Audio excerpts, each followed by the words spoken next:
জীবনে সুন্দরভাবে বেঁচে থাকার জন্য ঐশ্বর্য কিংবা খুব রাজকীয় অনেক কিছুর প্রয়োজন হয় না।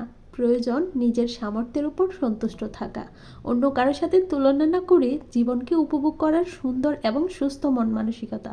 অল্প খেয়ে, অল্প পড়ে কিংবা আহামরি স্বপ্ন না দেখেও জীবন চলে। কম চাওয়া পাওয়া হলেও জীবন আটকে থাকে না, জীবন চলে যায়। বরং সাধারণ সাদামাটা জীবন আরো বেশি আনন্দদায়ক। যারা সীমিত চাহিদাতেই আনন্দ নিয়ে জীবনকে মানিয়ে নিতে পারে, তাদের কাছেই একটা ভালো চাকরি, অটেল, টাকা পয়সা, সম্পদের প্রাচুর্য কিংবা সেটেল লাইফ এগুলো সুখের মানদণ্ড নয়।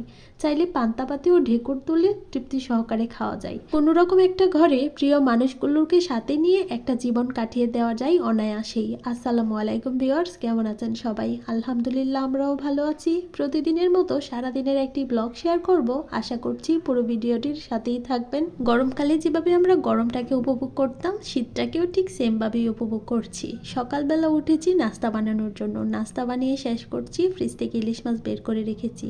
একেবারে বরফ না, হালকা একটু বরফ আছে আর কি। আর এই ভিডিওটা ছিল গতকালকের করা, আমি আজকে পোস্ট করছি। যে পরিমাণ ঠান্ডা পড়েছে, ইচ্ছেই করে না তেমন কোনো কাজ করতে, আর ভিডিও করতেও তেমন ভালো লাগে না। তারপরও ভিডিওগুলো করেছি, যেহেতু ফেসবুকে একটা চাকরি করি, সেখানে আপলোড তো দিতেই হবে। ভিডিওতে ভিউ হোক বা না হোক, আমি কিন্তু আপলোড করেই যাই। ফেসবুক আমার যখন ইচ্ছে করবে তখন আমার ভিডিওতে একটু নজর পড়লেই হবে। ফ্রোজেন রুটি ছিল, সকালের নাস্তাটা কিন্তু চটপট করে বানিয়ে নিয়েছিলাম। সাথে আলু ভাজা, কাঁচা টমেটো দিয়ে করেছি, খুবই ভালো লেগেছিল। সকালের নাস্তার পাশাপাশি যেহেতু দুপুরের রান্নাটাও সেরে ফেলি, তাই আর কি ডালও রান্না করে নিয়েছিলাম। অনেকদিন থেকে ডাল খাওয়া হচ্ছে না, তাই ভাবলাম অল্প একটু ডাল রান্না করি। খুবই অল্প রান্না করেছি।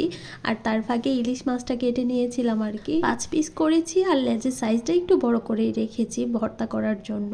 সবসময় ইলিশ মাছ কাঁচা রান্না করলেই আমার কাছে আর কি ভালো লাগে, একটু ভালো করে কষিয়ে। তবে ওয়াসির বাবার কাছে হালকা একটু ভেজে রান্না করলে ভালো লাগে।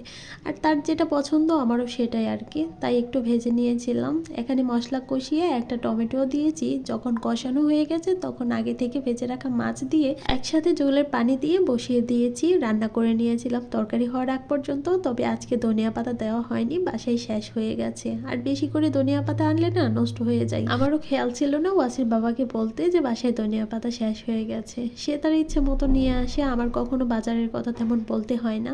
যাই হোক, এখানে কিন্তু ইলিশ মাছ আমি ভেজে নিয়েছি, সাথে শুকনো মরিচ, পেঁয়াজ ভাজা করেছি, কাঁচা পেঁয়াজও নিয়েছি আর কি সাথে।